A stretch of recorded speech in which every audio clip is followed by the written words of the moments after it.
Bonjour Leslie et bienvenue en Guadeloupe. Bonjour. Je suis le docteur Kevin Lara, je suis membre du DUMG, le département universitaire de médecine générale. Je suis ravi de t'accueillir parmi nous aujourd'hui. Alors j'imagine que depuis tout ce temps, tu as plein de trucs qui te trottent en tête. Oui, c'est vrai que j'ai pas mal de questions à poser. Sache que tout au long de ton cursus, tu auras un référent pédagogique. Ce référent pédagogique sera là pour répondre à tes questions. Aujourd'hui, nous pouvons répondre déjà à tes premières questions. Comment est-ce que je fais pour connaître mon référent pédagogique? Tu le connaîtras à la fin de ton premier semestre. Parce qu'en fait, il est choisi aléatoirement parmi les membres du DUMG. Tu recevras un mail qui t'informera du nom de ton référent pédagogique. Le référent pédagogique, il est là pour t'accompagner, pour t'épauler tout au long de ton internat. Et c'est également lui qui évaluera les différents travaux que tu réaliseras pour valider ton diplôme. Notamment les mini-RESCA. Il te faut 2 mini-RESCA par semestre. Mini-RESCA, ça veut dire quoi en fait RESCA? Alors, RESCA, c'est l'acronyme de Récit de situations complexes et authentiques. Tout simplement, ce sont des situations cliniques que tu auras rencontrées lors de tes stages, que tu rédigeras dans un format prédéfini. Et ces travaux nous permettent de voir ton amélioration entre le début de ton internat et la fin de ton internat. C'est ton référent pédagogique qui t'aidera à mieux les rédiger. Et à part les RESCA, est-ce que je dois faire autre chose?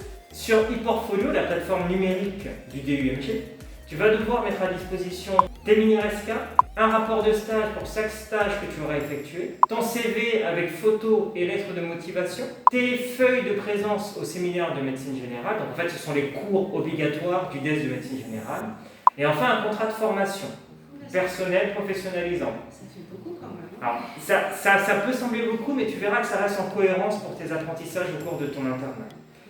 Je dois mettre tout ça sur le e-portfolio, et comment j'y accède? Pour accéder au e-portfolio, il faut être inscrit à la faculté. Donc une fois que tu auras payé tes droits d'inscription, tu auras des moyens de créer ton compte en ligne. Tu pourras à la fois créer un compte sur eCursus et sur ePortfolio, les deux plateformes numériques du DUMG. Oula, e-cursus, e-portfolio, ça... je suis complètement perdue. Franchement, ne t'embête pas trop, c'est vrai que ce sont des termes barbares, mais en fait, tu auras un atelier, tu auras un cours dédié à ces deux plateformes. Donc, tu n'as pas besoin de t'y intéresser pour l'instant. Ça viendra et tu apprendras à t'en servir en détail lors de ces ateliers. Par contre, pense à bien t'inscrire avant d'aller à ces cours, parce que comme ça, tu pourras faire les choses en direct avec ton propre compte. D'accord. Je vais revenir. C'est quoi le contrat de formation personnelle professionnalisante? Le contrat de formation personnelle professionnalisant, pas facile à dire. En fait, une fiche de suivi de ton parcours professionnel et de ton projet professionnel. Tu dois le rédiger dès la première année, tu dois le mettre à jour tout au long de ton internat. En fait, c'est savoir ce que tu projettes de faire une fois que tu auras terminé ton internat et les moyens que tu y mets pour y parvenir. Si tu ne mets pas ce contrat de formation sur ePortfolio, tu ne pourras pas valider ta phase socle. C'est vrai? Ça veut dire que je ne peux pas passer en année supérieure? Exactement. En fait, si tu ne valides pas ta phase socle, tu seras obligé de redoubler un semestre.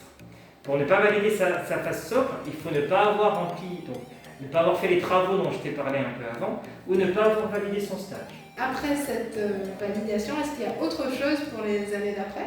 Alors, les années d'après, tu fais bien de le demander, il y a une évaluation intermédiaire qui, elle, permettra de refaire un peu le point avec ton référent pédagogique sur ton avancée, sur tes différents travaux, sur ton parcours professionnel, mais elle n'est pas sanctionnante, donc tu ne risques pas de redoubler. Par contre, à la fin de ton internat, il te faut soutenir ton mémoire.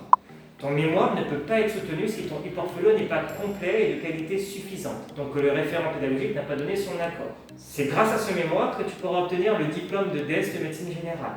Mais il me semblait que pour être docteur, il faut un doctorat. Exactement.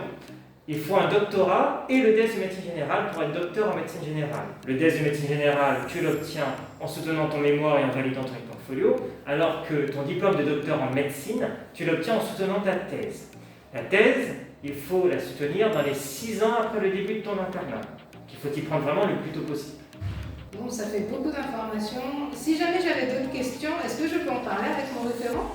Sans problème, c'est le rôle du référent pédagogique. Et en attendant, comme tu ne l'as pas encore, n'hésite pas à solliciter un des membres du DUMG, nous répondrons avec plaisir à toutes tes questions. Ok, bah merci beaucoup. Merci à toi, au revoir.